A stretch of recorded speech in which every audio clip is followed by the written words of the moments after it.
Здравствуйте, дорогие друзья! Сегодня у нас 16 октября, среда, и сегодняшний выпуск я начну с Северокорейского фронта, назовем его так. Речь идет о северокорейских войсках, посланных великим кормчим Ким Чен Ыном сражаться, вернее, участвовать в российской агрессии на стороне России против Украины. Издание «Прямая стрела» Straight Arrow сообщает: северокорейские войска покидают российские передовые позиции вблизи Украины. По последним данным, северокорейские войска воюют вместе с россиянами против Украины. Теперь появились сообщения о том, что несколько северокорейских солдат уже покинули линию фронта. Так, в среду, 16 октября, то есть сегодня, стало известно, что 18 солдат из Северной Кореи сбежали, или, мягко говоря, покинули российскую линию фронта всего в 4 милях от украинской границы. По сообщениям, российские бойцы ищут дезертиров и пытаются скрыть это от высших чинов. Усилия по поиску северокорейских военнослужащих предпринимаются после того, как на прошлой неделе украинский военный чиновник сообщил в Вашингтон-Пост, что несколько тысяч солдат из Северной Кореи проходят подготовку в России. Ну и общее такое пояснение, что Пхеньян и Москва углубили отношения этим летом, подписав договор и поклявшись защищать друг друга, если одна из стран подвергнется нападению. Вообще, откровенно говоря, у меня такое впечатление, что это не первые дезертиры и далеко не последние.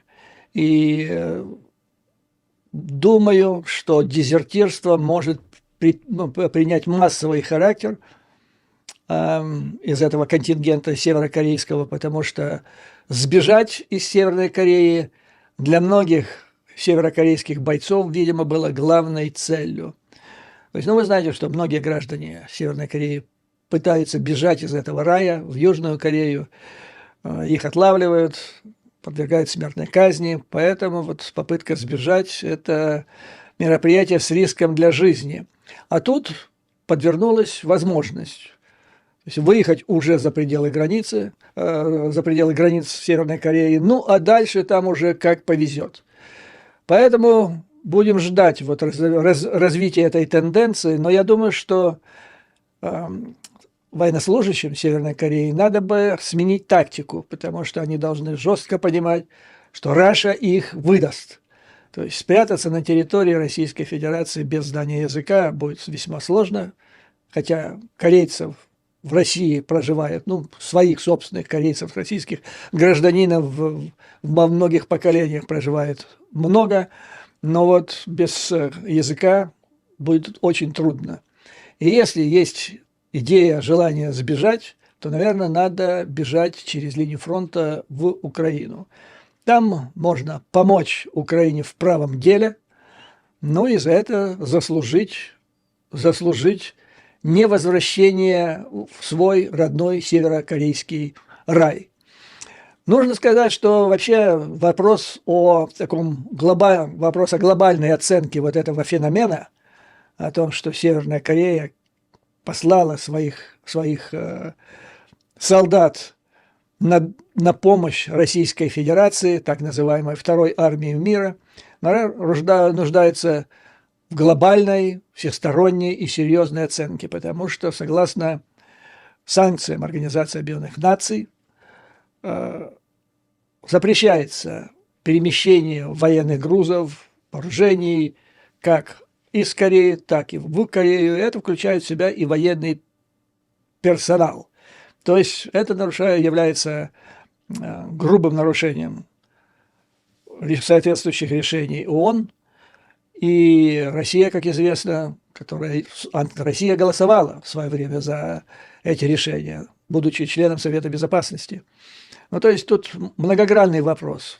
Вопрос номер один. Если Организация Объединенных Наций ничего не может сделать, имея вот такого члена ООН, то гроши и цена, и надо что-то с ней решать. Вопрос второй. Что нужно делать и можно ли вообще что-то сделать, скажем так, избавиться, выдворить, вышвырнуть из Совбеза ООН государство, которое грубо нарушает решение организации.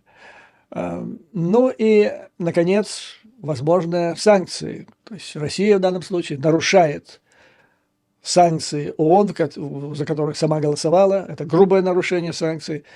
Ну и тут должны быть какие-то новые санкции и против Северной Кореи, и против ее союзника в лице Российской Федерации. Но думаю, что это уже будет решаться, обсуждаться в 2025 году, уже при новой администрации в Белом доме.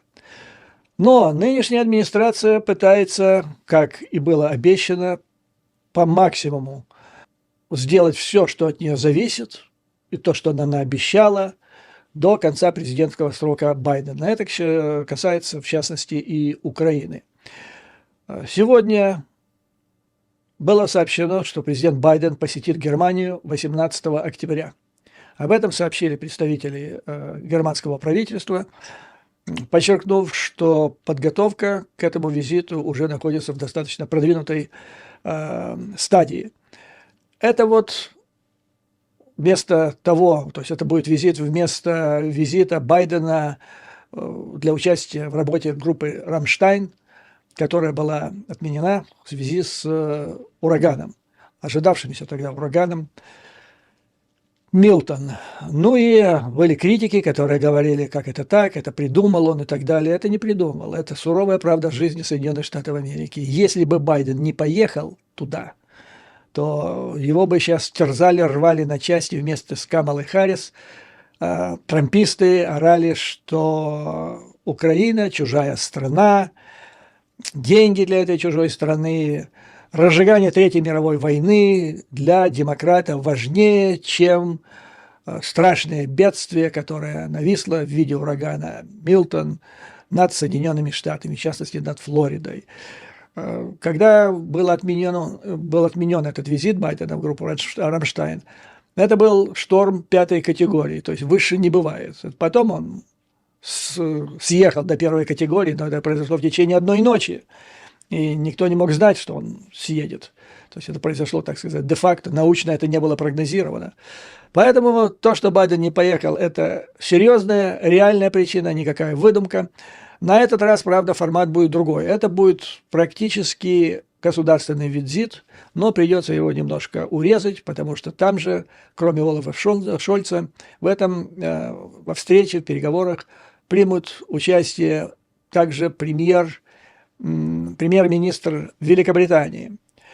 Ну и будут обсуждать главным образом вопросы, как сообщает Reuters, вопросы войны в Украине и на Ближнем Востоке.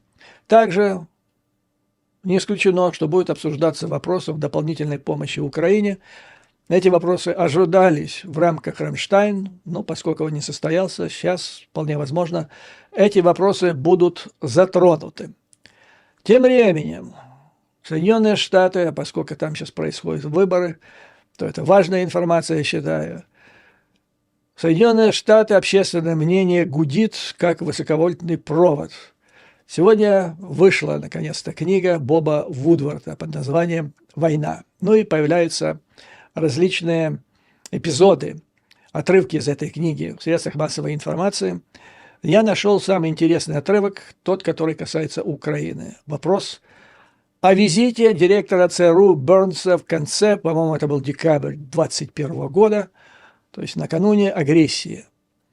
Это тогда, да, почему я нашел это самым интересным для украинской аудитории, но не только для украинской, для американской тоже, потому что по поводу этого визита было в свое время распространено масса мифов, целенаправленных мифов на уровне ИПСО, когда агрессия уже состоялась, и возник вопрос, на кого свалить вину за эту агрессию. Я вам напомню, что до этого визита директора ЦРУ американцы чуть ли несколько месяцев, начиная с октября, с начала октября, октябрь, ноябрь, вот декабрь, минимум 2,5 месяца, сначала по дипломатическим, по каналам спецслужб, а потом уже в открытую через все СМИ орали через океан туда, на Банковую, в Киев, готовьтесь, вас ждет страшная агрессия. А их посылали оттуда, типа, не мешайте нам заниматься великим будівництвом, вы от нас, вы отпугиваете наших кредиторов, инвесторов, мы теряем деньги, у нас... Мы тут сами лучше знаем, что происходит, у нас есть свои спецслужбы, и мы лучше понимаем ситуацию. Ну и вот, столкнувшись, испытав все возможные средства для того, чтобы убедить, что будет агрессия, будет, и надо что-то предпринимать, значит, в Белом доме поняли, и вообще в Вашингтоне поняли, что надо что-то делать без этого правительства Зеленского, который не хочет делать ничего. Ну и вот Бернс поехал в Москву. Цель, прежде всего, понять, действительно убедиться, что Путин задумал эту агрессию, ну и попытаться что-то сделать, что-то предпринять. Значит, вот что происходило. Буквально тут цитата. Такое впечатление, что эта информация представляла собой копию записи беседы, потому что там все закавычено. Видимо, это официальный документ. Он приехал осенью 2021 года в Москву, я имею в виду Бернс. Ушаков, главный помощник Путина по внешней политике, в частности по Соединенным Штатам, привел его в какое-то здание напротив Кремля, завел в какой-то кабинет и оставил 1 на 1 с телефоном. Сказал: ждите. Звонит телефон, Бернс поднимает трубку, слышит голос Путина.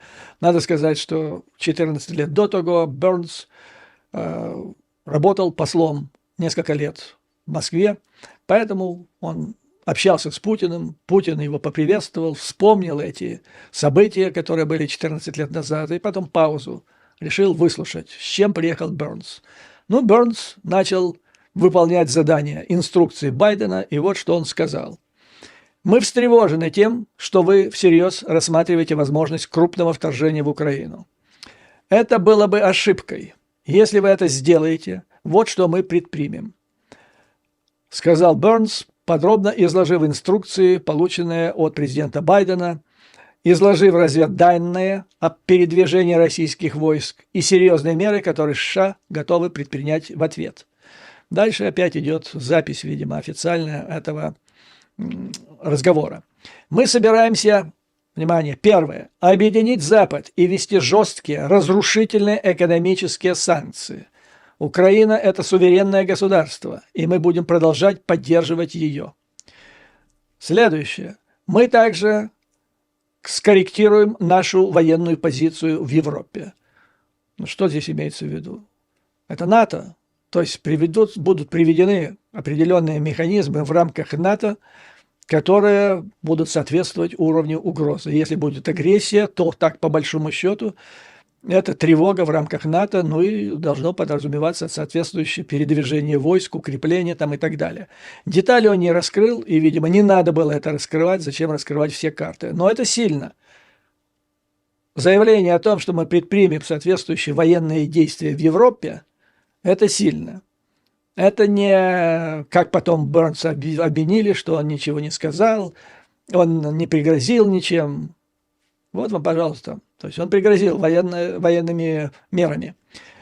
Это не угроза, сказал он, а заявление о том, что мы будем делать в ответ. Вы должны знать, что последствия будут намного хуже тех, или больше тех, с которыми вы столкнулись в 2014 году. Видимо, Путин рассчитывал, что будет примерно так же, как при Обаме в 2014 году.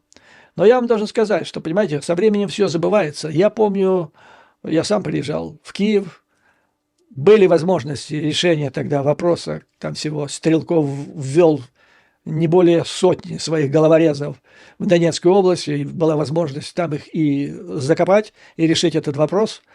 Но тогда сложилась ситуация, во-первых, президента еще не было избранного, а вот те, которые были вместо него, временная, так сказать, транзитная власть, среди них не нашлось ни одного человека, который взял бы на себя ответственность и дал приказ украинским подразделениям, дислоцированных в Крыму, стрелять в ответ на агрессивные действия российских войск. А без этого украинские войска стрелять не могли. И было в свое время масса статей о том, что просили, обращались к Киеву, дайте санкцию, дайте указания. Не было этого указания. Ну и что Обама мог так по-большому сделать, если ВСУ не имело приказа стрелять в ответ? Что он должен был? Подводную лодку атомную ввести или сам с автоматом прибыть на рубежи Украины, защищать от украинской агрессии? Ну ладно, это так уже, прошедший этап. Короче говоря, Бернс пригрозил мерами, которые не будут напоминать Обаму. 2014 год. Соединенные Штаты, продолжаю цитату, обеспечат отключение России от SWIFT, изолируют вас дипломатически и, внимание, помогут Украине защитить себя. Это опять-таки подразумевается мера военного характера. То есть в условиях, когда от администрации Зеленского не было никакого интереса обсуждать вопрос с американцами о подготовке к агрессии, я считаю, что Бернс сделал максимум, что мог в данной ситуации.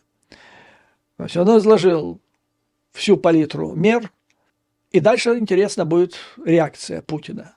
То есть разведчик приехал услышать, получить информацию. Значит, ответ был пространным Путина и повторял знакомые Бернсу темы. И дальше идет цитата Путина. «Украина слаба и разделена. Это не настоящая страна. Интересы России требуют, чтобы мы контролировали выбор Украины», заявил Путин. Ну, почти Гитлер. Почти Гитлер. Российский президент полностью отверг президента Зеленского как легитимного лидера и повторил свои претензии к легитимности украинского правительства в целом, а также в отношении потенциального расширения НАТО, имеется в виду расширение НАТО путем включения Украины. Он заявил, что этнические русские в Украине подвергаются дискриминации и преследованиям. Это то же самое, что говорил Гитлер, когда он выдвинул притязание на Судетскую область в Чехословакии. Из чего потом, значит, ему отдали Судетскую, союзники, Судетскую, ну, европейские страны, Франция, Англия, Судетскую область, а затем он захватил всю Чехию, всю Чехословакию, ну и пошло-поехало. То есть ответ Путина показал, по большому счету, вот эта цитата закончилась, ответ показал, что вся предыдущая политика администрации Зеленского в отношении России, центральным местом которой было «надо просто перестать стрелять», и тогда выстрелов не будет. И мы будем ездить друг к другу, мы проложим более, значит, удобные пути для этого, разминируем Чартгар, там, ну, вот это все, знаете, Маниловщина. То есть все это «перестанем стрелять» оказалось провальным. То есть оказался полный провал в стратегической оценке вопроса о безопасности Украины. Это свидетельствует или о полном провале украинских спецслужб, потому что я помню, выступал, это было то ли 8, то ли 9 ноября 2021 года в программе Савика Шустера, где, когда я поддерживал, значит, позицию США, изложенную в Вашингтон-Пост, в ответ тогдашний начальник генерального штаба говорил, что да, министр обороны, который потом стал известен как Леха «Золотое яйцо», он говорил, ссылаясь на всех спецслужб, на все разведслужбы Украины, что у нас все спокойно, все под контролем, мы не ощущаем никакой опасности и так далее. То есть или полный провал украинских спецслужб, или речь шла о том, что Ермак, который был главным источником связи, каналом связи с Россией, получал оттуда информацию всю, только он, никому не было позволено это делать. А потом он вливал это в уши Зеленскому. Я думаю, правильно было второе. То есть вот откуда угроза дезинформации пошла. Ну а там спецслужбам, как советским спецслужбам при Сталине накануне 22 июня 1941 года из Кремля поступало указание, каким должны быть их сообщения по поводу того, что Гитлер не нападет, это все Англия, это все выдумывает Черчилль. Так и здесь. Так и здесь. А украинские соответствующие спецслужбы слушали, что им говорит Банковый, и писали им то, что хотели услышать в Банковую. История повторяется и, к сожалению, трагической. Ну и я абсолютно уверен, что американцы проинформировали опять администрацию Зеленского о этой поездке Бернса в Москву. То есть декабрь месяц, еще остается 2 месяца практически. Еще можно начать рыть линию Зеленского-Ермака, линию обороны непреодолимой. Но дальше, вплоть до 24 февраля, продолжалась все та же пофигистская позиция. Все нормально, у нас велике будівництво, не мешайте нам заниматься им и готовиться к шашлыку. Ну и я могу только представить ужас американцев, когда, уже рассказав об этой встрече с Путиным, который подтвердил, который не отрицал, самое главное, впечатление Бернса о том, что будет агрессия, и, значит, уже доложили об этом, а из Банкової по-прежнему доносится велике будівництво, все нормально, не провоцируйте нас. Ну, прямо вот как при Иосифе Сталине. Тогда в ответ на сообщение разведки вышло сообщение ТАСС, в котором говорится, что тут некоторые пытаются нас дезинформировать, ввести в заблуждение, но мы знаем, кто это такие, имеется в виду Черчилль опять. Ну, а дальше, вот что касается еще беседы, Бернс задал Путину вопрос. Имея армию в 180-190 тысяч человек, как вы собираетесь контролировать страну с населением в 44 миллиона человек, которые не хотят, чтобы ими управляла Россия? Как вам это удастся? Путин не ответил. А что он мог ответить? Ну, я думаю, Бернс догадался, надеюсь, что догадался, что Путин собирался контролировать Украину через марионеточное правительство, посадить которое он собирался в течение 3 дней или неделю, вот, запустив эти колонны российские, которые беспрепятственно переехали через границу 24 февраля 22 года. Когда Бернс покидал Россию, сообщает Боб Вудвард, он отправил с борта своего самолета телеграмму президенту Байдену, в которой говорится, цитата, «У меня осталось очень сильное впечатление, что Путин уже решил начать войну». Блестящая, что я могу сказать, блестящая работа разведчика. Это была главной целью его. 2 цели было. Узнать, действительно, найти подтверждение тому, что действительно Russians собрались нападать на Украину. Ну, а второе, попытаться как-то так повлиять, предупредить, а вдруг одумаются. Считаю, что это блестяще он по всем канонам спецслужб. Это блестяще проведенная встреча с источниками информации в целях получения этой информации, ну, прямо как по нотам.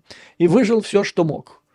Но некоторые там, возможно, горячие головы могут сказать, а почему он не пригрозил, что мы введем войска или там ядерное оружие приведем в состояние полной боевой готовности. Ну, господа, правительство страны Украины не считает это угрозой, считает, что это выдумали американцы. Ну и что, силой будем вооружать?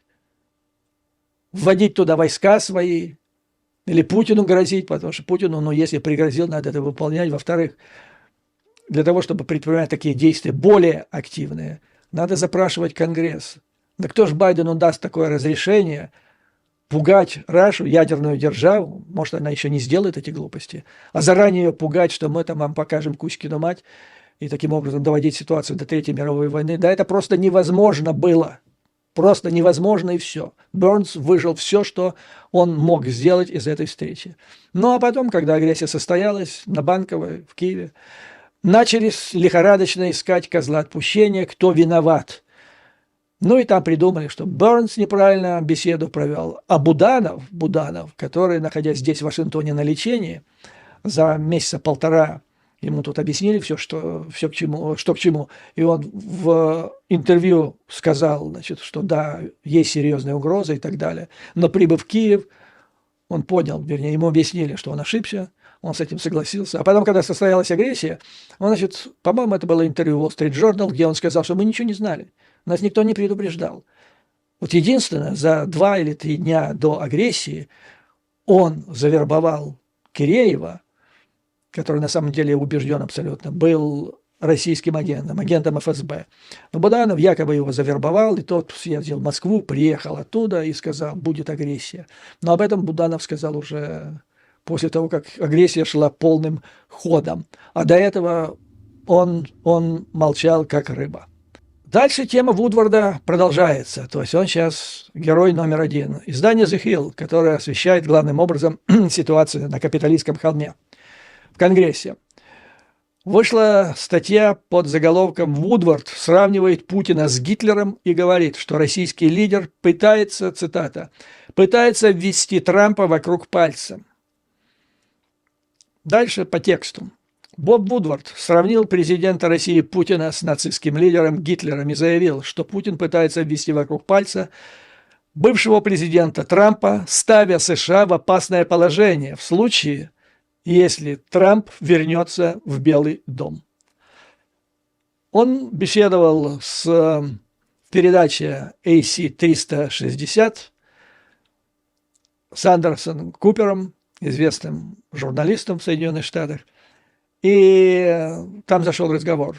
Купер спросил Вудварда, как он относится к Путину. Тот отвечает, кто такой Путин?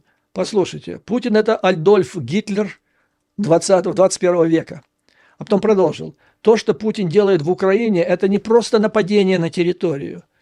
Он говорит, и если вы просчитаете, что он говорит, пишет об этом, Россия имеет право на Украину, поэтому мы просто ее возьмем. Кавычки закрываются. И это именно то, над чем он работает, продолжил Вудвард. Это самая большая война, которая сейчас идет в мире. Дальше тут вставка, помимо вот этого интервью, во вторник Трамп имел интервью с главным редактором Блумберга, человеком по фамилии Милк, сложная фамилия, Майкл Уэйт. Так вот, Майкл Уэйт спросил у Трампа, как он, правдивая или неправдивая информация в книге Вудварда по поводу 7 телефонных разговоров. На что Трамп ответил, я не комментирую это, но скажу вам, что если я это сделал, то это очень умный поступок. Он выступал и давал интервью в экономическом клубе в Чикаго. И дальше он продолжил, если я дружу с людьми, если у меня есть отношения с этими людьми, это хорошо, а не плохо. У него, у Путина, есть 2000 единиц ядерного оружия, и у нас тоже. Кавычки закрываются. Затем перенесемся обратно к интервью Куперу CNN. Купер задал вопрос Вудварду, видел ли он когда-нибудь мирового лидера, имея в виду Трампа, так легко поддающегося манипуляциям, лести, похвалам. На это Вудвард ответил, вот это одна из вещей, о которых я могу сообщить из книги. Вот, в частности, директор ЦРУ Бернс говорит, и дальше цитата Бернса, Путин манипулирует, он профессионально обучен этому. У Путина есть план, как и во время правления Трампа, первого срока. Как одурачить его, Трампа.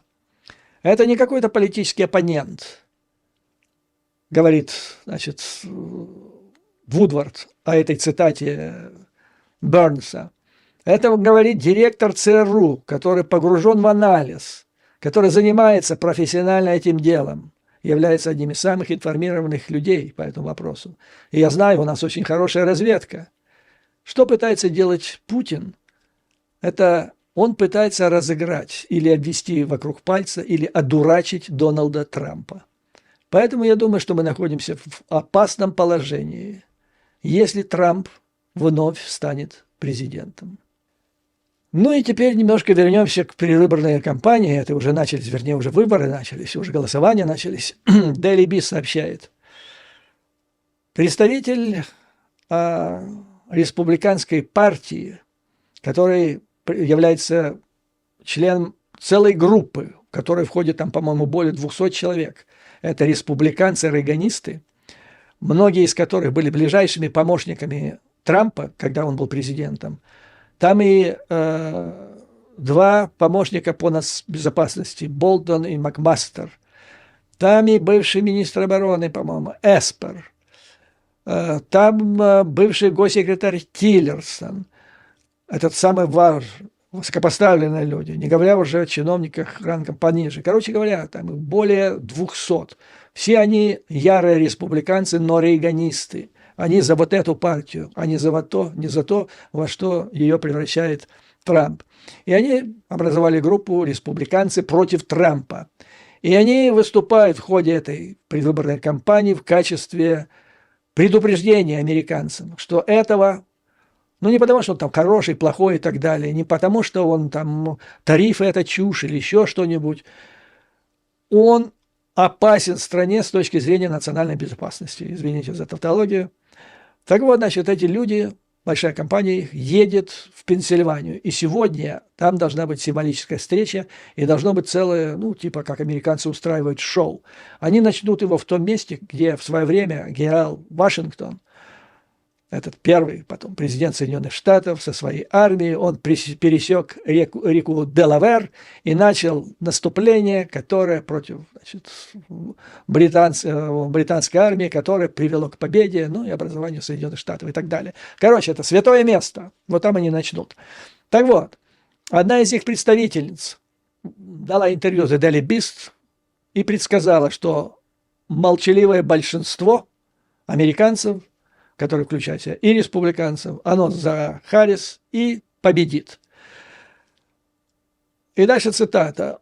«Он просто не сможет вновь оказаться в овальном кабинете», заявила Daily Beast бывшая конгрессвумен Барбара Комсток. Я ее прекрасно знаю. Она здесь вот у нас тут рядом.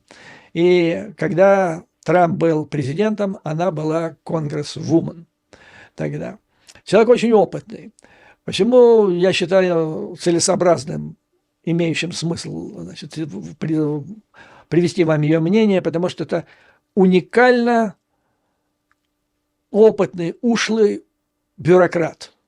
Ну вот смотрите, значит, она еще в 90-е годы работала в Конгрессе и занималась там сбором компромата на Билла Клинтона, тогдашнего президента Соединенных Штатов. Ну и настолько активно работала, настолько много компромата собрала. Там, помните, главное дело Моника Левински, это оказалось в рамках компетенции мадам Комсток. Короче говоря, набрала столько компромата, что в конце концов импичмент Клинтону был объявлен.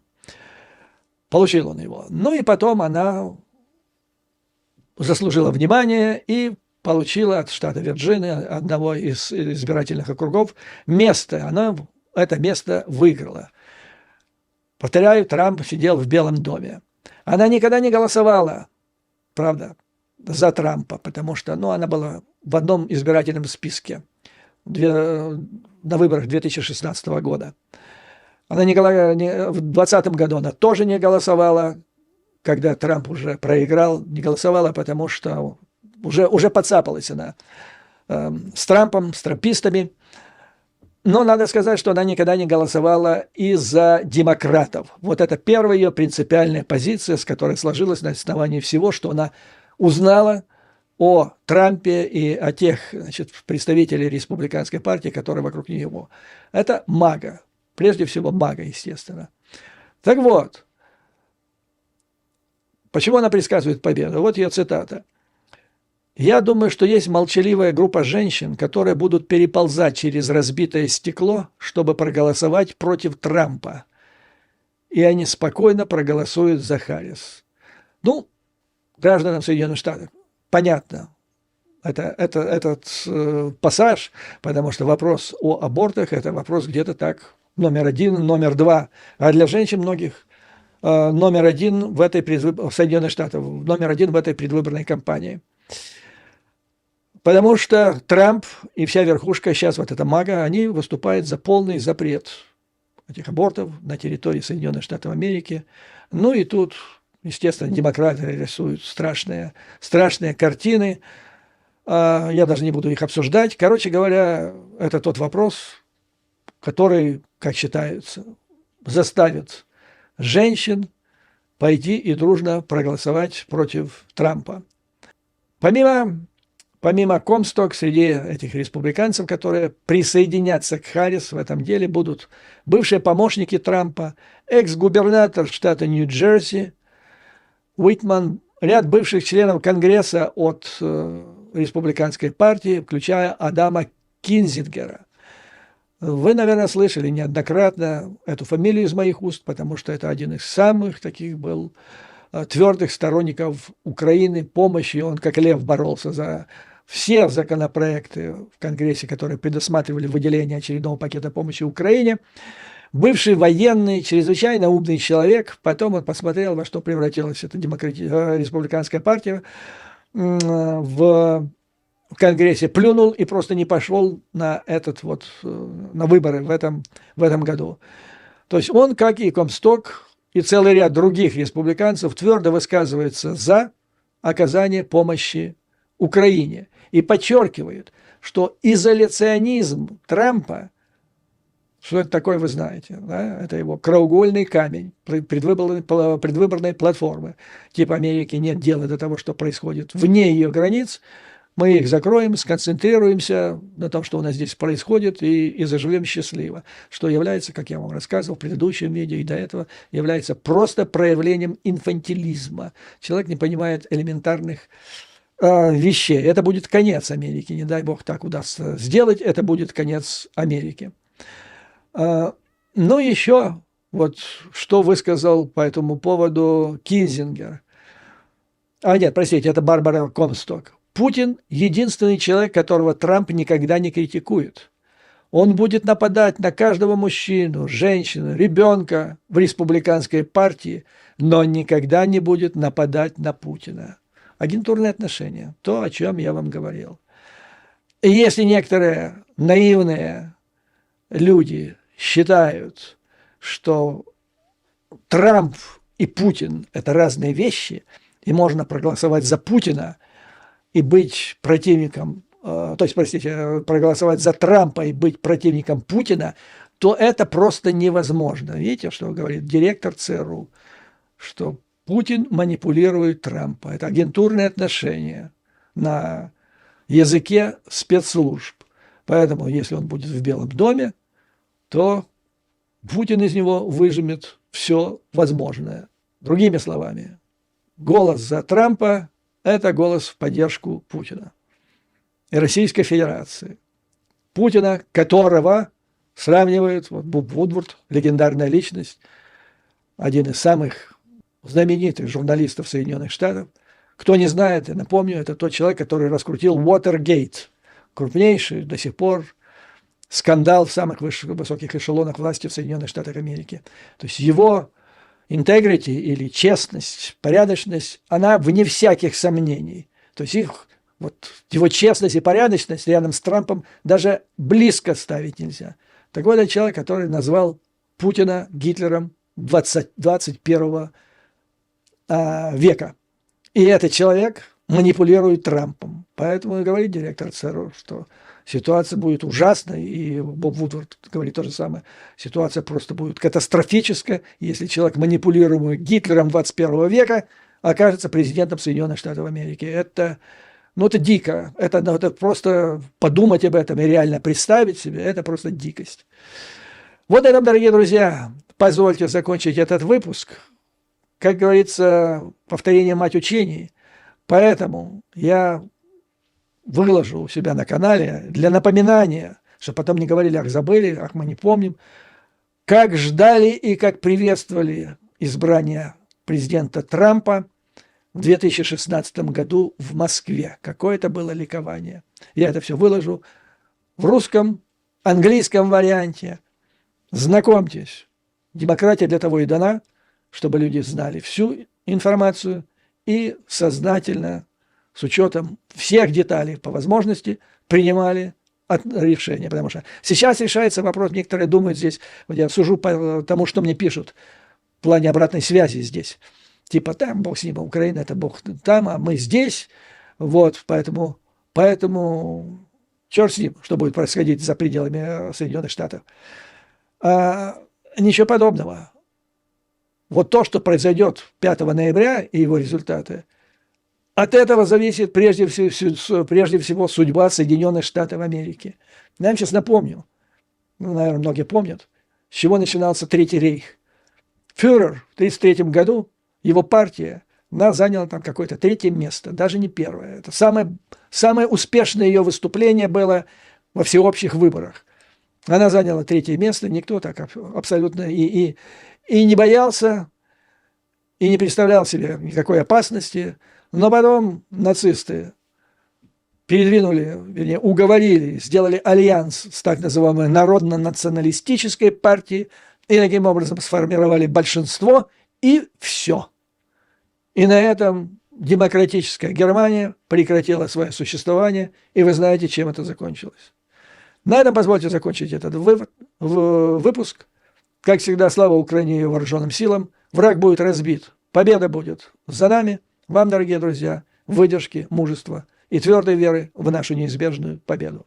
До новых встреч!